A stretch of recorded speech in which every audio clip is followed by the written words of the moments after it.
أعوذ بالله من الشيطان الرجيم. بسم الله الرحمن الرحيم. يا أيها الذين آمنوا إن تتقوا الله يجعل لكم فرقانا ويكفر عنكم سيئاتكم ويغفر لكم والله ذو الفضل العظيم. وإذ يمكر بك الذين كفروا ليثبتوك أو يقتلوك أو يخرجوك وَيَمْكُرُونَ وَيَمْكُرُ اللَّهُ وَاللَّهُ خَيْرُ الْمَاكِرِينَ. معزز سامعین کرام، سورۃ الانفال سورہ نمبر 8 اور اسی سورت سے ابھی آپ کے سامنے آیت نمبر 29 اور 30 یعنی 29 and 30 یہ دو آیات آپ کے سامنے تلاوت کی گئی ہے. پہلی آیت کریمہ یعنی آیت نمبر 29 میں اللہ تبارک و تعالیٰ فرماتے ہیں یا ایھا الذین آمنوا ان تتقوا اللہ، اے ایمان والو اگر تم اللہ تبارک و تعالیٰ سے ڈرتے رہے تو اللہ تبارک و تعالیٰ تم کو فرقان عطا کرے گا. یجعل لکم فرقانا، اللہ تبارک و تعالیٰ تم کو فرقان عطا کرے گا، تمہارے گناہوں کو مٹا دے گا، تمہارے گناہوں کو بخش دے گا، اور اللہ تبارک و تعالیٰ بہت بڑے فضل والا ہے. سامعین کرام، آپ دیکھیے کہ اس میں اللہ تبارک و تعالیٰ نے ایمان والوں کو مخاطب کرتے ہوئے کہا ہے کہ اللہ تبارک و تعالیٰ سے اگر تم ڈرتے رہے، اللہ تبارک و تعالیٰ کا تقوی اختیار کرتے رہے تو اللہ تبارک و تعالیٰ تم کو فرقان عطا کرے گا. فرقان کی تفسیر میں مفسرین نے بہت ساری باتیں بیان کی ہیں. مثال کے طور پر امام سدی، امام ضحاک، اکرمہ اور دیگر کئی مفسرین کا کہنا ہے کہ فرقان کا مطلب ہوتا ہے رنج و غم سے چھٹکارا، جبکہ امام مجاہد رحمہ اللہ کا کہنا ہے کہ فرقان کا مطلب ہے دنیا اور آخرت میں رنج و غم سے چھٹکارا. اور اس سلسلے میں عبداللہ ابن عباس رضی اللہ عنہما کا یہ کہنا ہے کہ فرقان کا مطلب نجات، جبکہ عبداللہ ابن عباس رضی اللہ عنہما نے ایک دوسری روایت میں فرمایا ہے کہ فرقان کا مطلب ہوتا ہے فتح و نصرت. اور امام محمد بن اسحاق نے فرمایا کہ فرقان کا مطلب ہے حق و باطل میں فرق کرنے والی چیز. فرقان کا مطلب ہے حق و باطل میں فرق کرنے کی تمیز. اور یہ جو تفسیر ہے یہ تمام تفسیروں کو شامل ہے، یعنی یہی تفسیر جو ہے وہ سب سے اہم ہے کہ اگر کوئی بندہ اللہ تبارک و تعالیٰ کا تقوی اختیار کرے، اللہ تبارک و تعالیٰ کا تقوی اختیار کرتے ہوئے اللہ تبارک و تعالیٰ کے ڈر اور خوف کو اپنے دل کے اندر بسا لے اور اللہ تبارک و تعالیٰ سے ڈرتے ہوئے وہی کام کو انجام دے جو اللہ تبارک و تعالیٰ نے انجام دینے کے لیے کہا ہے، ان کاموں سے بالکل رک جائے جن کاموں سے رکنے کے لیے اللہ تبارک و تعالیٰ نے فرمایا ہے، تو اللہ تبارک و تعالیٰ سب سے پہلے اس کے اندر حق و باطل کی تمیز پیدا کر دے گا.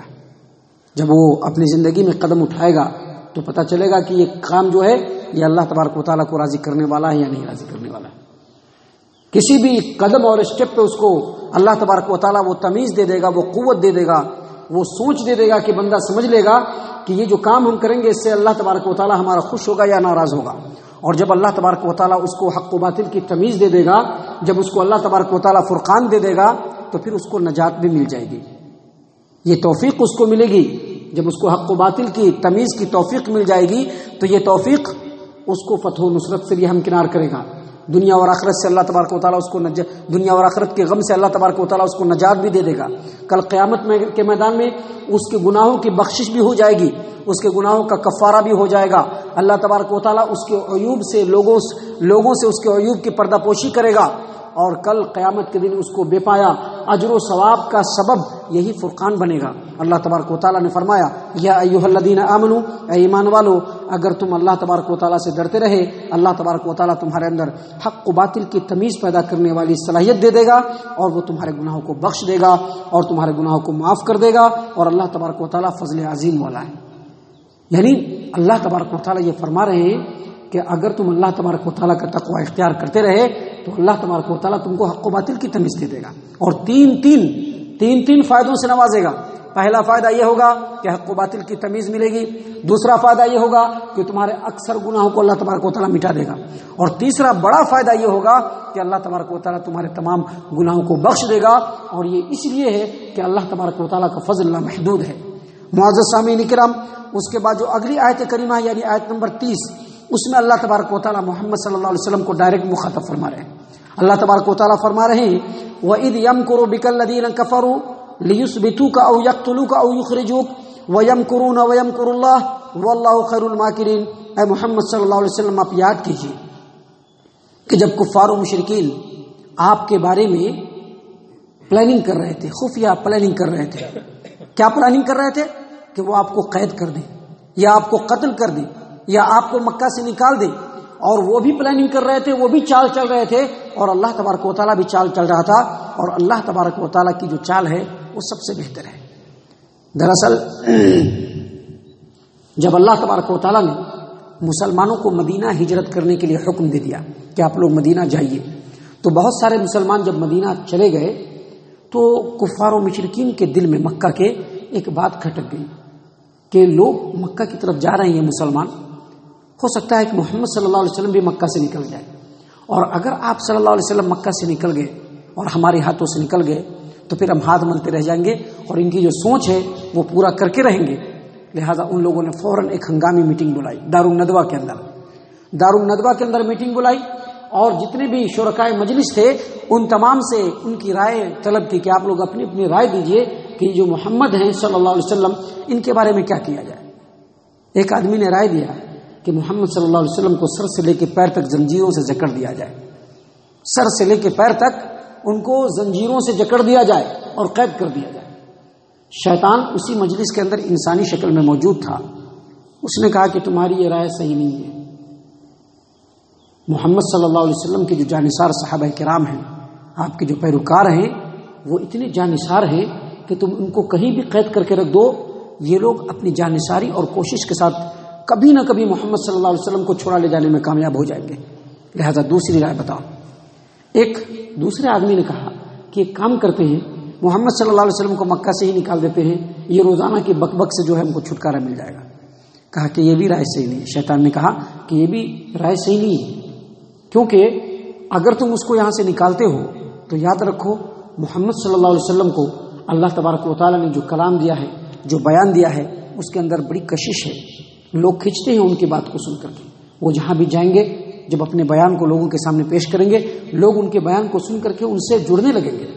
ان کے جانثار ساتھی بن جائیں گے، اور پھر محمد صلی اللہ علیہ وسلم اپنے گرد ایک بڑا لشکر جمع کر کے تمہارے اوپر حملہ کر دیں گے۔ کچھ دوسری رائے بتاؤ۔ ابو جہل نے کہا کہ ایک کام کرتے ہیں، عرب کے جتنے بھی قبیلے ہیں تمام قبیلوں سے ایک ایک نوجوان کو لیتے ہیں، اور سارے نوجوان مل کر کے محمد صلی اللہ علیہ وسلم کے گھر کا محاصرہ کریں گے، گھیراؤ کریں گے، اور جب آپ صلی اللہ علیہ وسلم باہر نکلیں گے تو ایک ہی بار میں سارے نوجوان مل کر کے تلوار سے وار کریں گے، اور محمد صلی اللہ علیہ وسلم کا قصہ وہیں پر پاک کر دیں گے، وہیں پر ختم کر دیں گے۔ اب بنو ہاشم یا بنو عبد مناف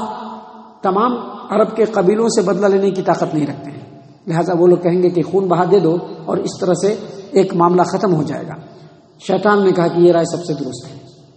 اور اسی وقت اسی مجلس میں نبی صلی اللہ علیہ وسلم کے گھر کا گھیراؤ کب کیا جائے اور کب ان کو قتل کیا جائے اسی مجلس میں طے ہو گئی، لیکن اللہ تبارک و تعالیٰ کو کچھ اور منظور تھا۔ یہ لوگ ادھر ساری پلاننگ کر رہے ہیں، مشورہ کر رہے ہیں، میٹنگ کر رہے ہیں، ادھر اللہ تبارک و تعالیٰ نے محمد صلی اللہ علیہ وسلم کو وحی کے ذریعے سے مطلع کر دیا کہ آپ کے بارے میں اس دارالندوہ کے اندر اس طرح کی میٹنگ کی جا رہی ہے، آپ کو اجازت دی جاتی ہے کہ آپ مکہ کو اب چھوڑیں اور مدینے کی طرف ہجرت کریں۔ جب نبی صلی اللہ علیہ وسلم کو یہ اجازت مل گئی، آپ صلی اللہ علیہ وسلم کڑ کر اور بڑی دوپہری میں جبکہ سب لوگ سوتے رہتے ہیں، آپ صلی اللہ علیہ وسلم نکلتے ہیں، ابو بکر صدیق رضی اللہ عنہ کے گھر پر پہنچتے ہیں اور کہتے ہیں کہ مجھ کو ہجرت کی اجازت مل گئی ہے، اور پھر اسی رات میں نبی اکرم صلی اللہ علیہ وسلم اپنے گھر کو چھوڑ دیتے ہیں اور چھوڑ کر کے